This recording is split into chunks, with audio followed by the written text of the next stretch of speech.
Oke teman-teman, di kesempatan kali ini saya akan menjelaskan sedikit tentang bagian-bagian dari cooling atau AC ya. Nah ini kita mulai dari kompresor. Di sini ada pitcher 15 HP. Nah, oke, pertama refrigeran dipompa keluar lewat sini. Ini adalah discharge ya. Oke, menuju ke, nah di sini ada selang fleksibel, fungsinya untuk mencegah patahnya pipa ya, karena getaran dari kompresor. Jadi dikasih fleksibel ya.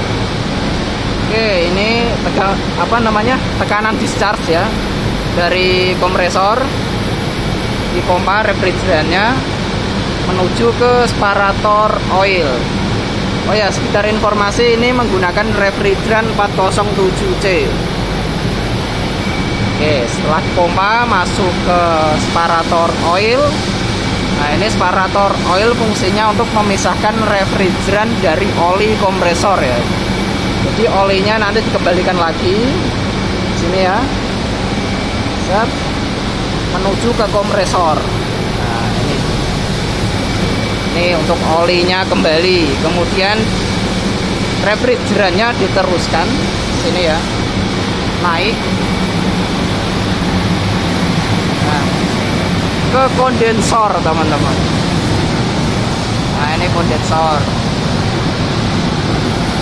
Untuk membuang panasnya yang berlebih, kita pakai blower.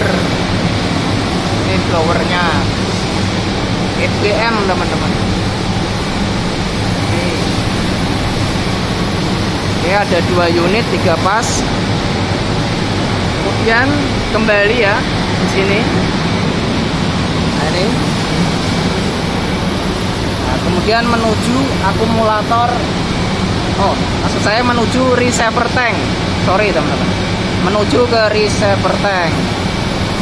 Ini fungsinya untuk memastikan refrigeran yang keluar ini dalam bentuk cair, teman-teman. Receiver tank.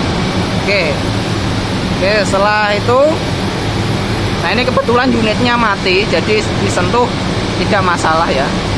Kalau unitnya hidup, pipa ini akan panas sekali teman. Yang ini panas sekali. Kalau ini hangat, cukup hangat ya. Oke, lanjut dari receiver tank menuju ke filter dryer.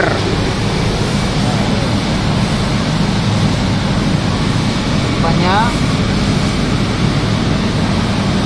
304. Nih filter dryer, fungsinya untuk menyaring kotoran dan menyaring uap air yang terkandung dalam refrigeran. Jadi ini ada titik jenuhnya teman-teman. Untuk mengetahui harus diganti atau tidak, nanti link videonya akan saya taruh di deskripsi ya. Oke. Atau bisa cek di channel saya bagian refrigerasi atau refrigeration. Oke, lanjut dari filter dryer. Sini ada solenoid valve. Ini yang pakai otomatis ya teman-teman, pakai tegangan listrik. Ini kalau posisi mati, ini akan utup. Fungsinya apa? Fungsinya untuk mengganti filter dryer. Jadi ini otomatis nutup kalau mati seperti ini. Kemudian kita tutup manual juga lewat sini. Ini ada kerannya ini. Nah, kemudian kita bisa mengganti filter dryernya. Oke, lanjut ada sink glass. Nah, ini untuk melihat aliran refrigerannya. Bisa dilihat dari sini. Berupa cair ya dia teman-teman. Kemudian ada hand valve manual ya. Fungsinya sama ini dan ini nutup. Sewaktu-waktu kalau sink glass ini sudah tidak nampak lagi atau sudah buram ya, bisa diganti. Nah, kemudian lanjut ke sana ya, menuju ke evaporator. Tapi sebelum evaporator, dia melewati katup ekspansi terlebih dahulu teman-teman, untuk dikabutkan. Jadi fungsi katup ekspansi itu untuk mengkabutkan refrigeran. Oke, setelah itu refrigeran kembali lagi ya Oh ya, di evaporator juga bentuknya hampir sama seperti ini, cuma dia dingin ya, kalau ini kan panas. Ada blowernya juga untuk sirkulasi udaranya. Oke, setelah kembali ke evaporator seperti ini. Nah, setelah kembali ke evaporator, dia akan masuk ke akumulator junction. Fungsinya apa? Fungsinya agar memastikan ya, refrigeran yang kembali ke kompresor ini dalam bentuk gas ya, memastikan agar refrigeran yang kembali ke kompresor ini dalam bentuk gas. Seperti itu ya teman-teman, perjalanan refrigeran. Untuk safety kompresornya ini ada safety tegangan ampere di bagian panel ya, ada thermal overloadnya dan oli. Sewaktu-waktu jika olinya ini bermasalah ya, berkurang, dia akan protek. Oke, kurasa cukup seperti itu penjelasan singkat. Oh ya, ini masih ada teman-teman, saya hampir lupa. Nah, ini proteksi tekanan, ini penting sekali teman-teman. Ini hanya satu manualnya, yang low pressure-nya. Ini low pressure, ini high pressure. Low pressure-nya ini otomatis.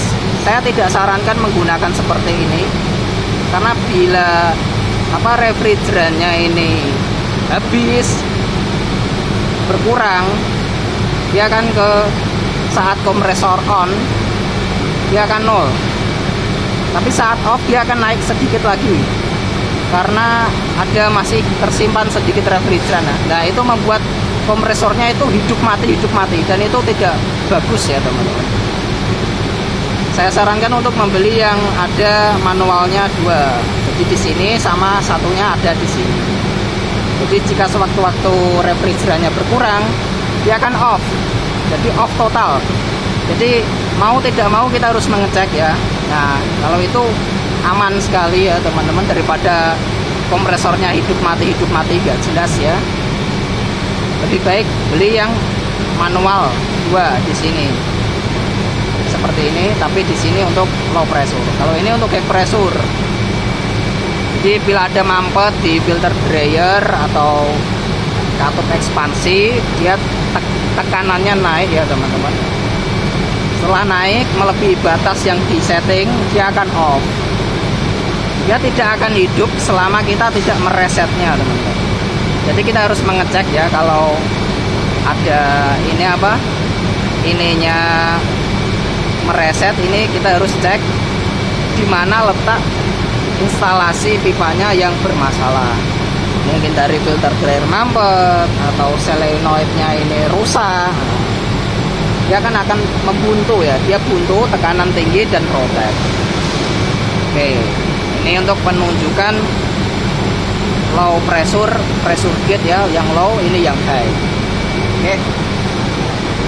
Oke teman-teman, kurasa cukup sekian penjelasan dari saya, dan semoga video ini bermanfaat.